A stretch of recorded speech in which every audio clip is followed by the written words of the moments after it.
Hey there guys, this is Unknown from Notion Hub, and in this video, I'll be showing you the most important tips and tricks for Redmi Note 10.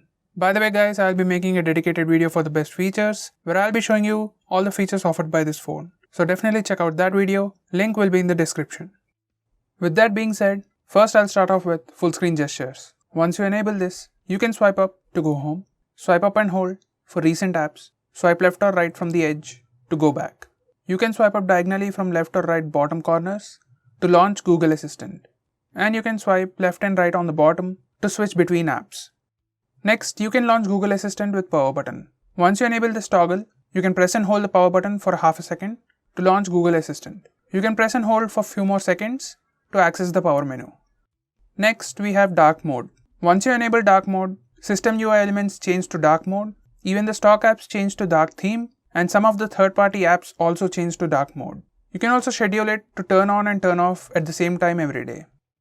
Next we have Fingerprint Recognition method. This phone comes with side-mounted fingerprint scanner, and it has two methods to unlock, touch and press. If you select touch option, you can unlock the phone with just a touch on the fingerprint scanner, and if you select press option, you have to press the power button to unlock the phone. So if you want to avoid accidental touches, you can go with this option. Next we have palm gesture. Once you enable this, you can show your palm to the front-facing camera and the phone will take a picture in few seconds. Here's a quick preview. Next we have few things in camera. Now you can also disable the toggle camera sounds, so there won't be any shutter sound while taking a picture. Next we have screenshots. You can press power button and volume down button at the same time to take a screenshot.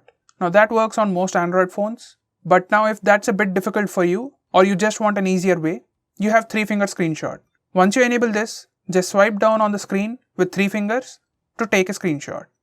Next we have long screenshot. To take a long screenshot, you can either use buttons or the gesture, and the preview pop-up will appear on the screen. Now tap on scroll, and it will start taking a long screenshot. Next we have split screen mode. You can open split screen from recent apps page. Just tap and hold on the app in recent apps page and select split screen. You can also use a shortcut. In open split screen options, once you select long press the menu button, you can tap and hold on the recent apps button or the menu button to open the current application in split screen mode. This is much convenient way. Next, we can enable split screen for all apps. As all apps don't support split screen, you can enable that by going to About Phone page and then tap on MIUI version few times. Now the developer options are enabled. Go to additional settings and here you can find developer options. Now scroll down and enable this toggle called force activities to be resizable. Now once you restart the phone, all apps will open in split screen mode. Next, we can show memory status. Once you enable this toggle, it will show the current RAM usage in the recent apps page.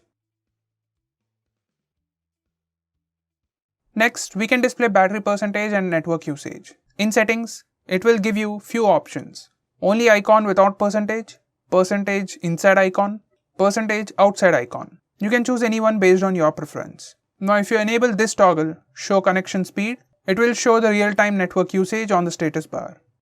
Next, you can change default launcher. Now from here you can change the default launcher of your phone. Next, this phone has app lock. Here you can select the apps you want to lock and then just go to its settings and enable the toggle for fingerprint and face unlock. Now you can use pattern or fingerprint or face unlock to unlock an application. Here's a quick preview. So guys, these are the most important tips and tricks for your Redmi phone. If I missed out on anything important, do let me know by commenting below this video. And if you are planning to buy this phone, use the link in the description, it always helps the channel. If you want us to make any specific video, reach out to us with the hashtag AskGreeTech on Twitter and we'll try to make it as soon as possible. I'm Unknown from Notion Hub. Meet you in the next one.